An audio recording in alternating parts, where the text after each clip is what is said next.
চীন তাইওয়ান চলমান উত্তেজনার মধ্যেই নতুন করে ঘি ঢেলেছে যুক্তরাষ্ট্র। এতদিন তাইওয়ান সম্পর্কিত মার্কিন পররাষ্ট্র মন্ত্রণালয়ের ওয়েবসাইটে লেখা ছিল যুক্তরাষ্ট্র তাইওয়ানের স্বাধীনতাকে সমর্থন করে না। হঠাৎ করে গেল বৃহস্পতিবার এই তথ্যটি মুছে দেয় যুক্তরাষ্ট্র। এমন পদক্ষেপে উচ্ছ্বসিত তাইওয়ানের বাসিন্দারা সোমবার তারা তাইওয়ান সম্পর্কিত লেখার এই পরিবর্তনকে স্বাগত জানিয়েছে। আমি মনে করি এটা খুবই ভালো হয়েছে। চীনের ক্রমাগত চাপের কারণে আন্তর্জাতিক মহলে তাইওয়ানের অবস্থা ভালো না। যুক্তরাষ্ট্র যদি এক্ষেত্রে নেতৃত্ব দেয় তাহলে অন্য দেশগুলো হয়তো অনুসরণ করবে।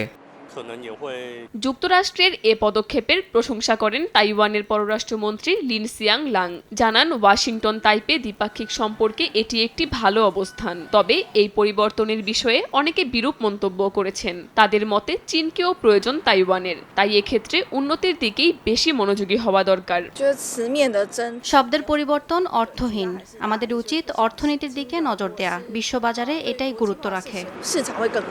তাইওয়ানের অন্যতম শক্তিশালী সমর্থক ওয়াশিংটন, তবে এটিকে নিয়মমাফিক পরিবর্তন বলে উল্লেখ করেছে মার্কিন পররাষ্ট্র দফতর। জানায় তাইওয়ানের সঙ্গে যুক্তরাষ্ট্রের অনানুষ্ঠানিক সম্পর্কের বিষয়ে সাধারণ মানুষকে জানাতেই এই পরিবর্তন। অন্যদিকে যুক্তরাষ্ট্র এক চীন নীতিতে বিশ্বাসী বলেও মন্তব্য করে তারা। তবে চীন যুক্তরাষ্ট্রকে তাদের ভুল সংশোধন করে নিতে অনুরোধ জানিয়েছে। কাকুলি আখতার, সময় সংবাদ।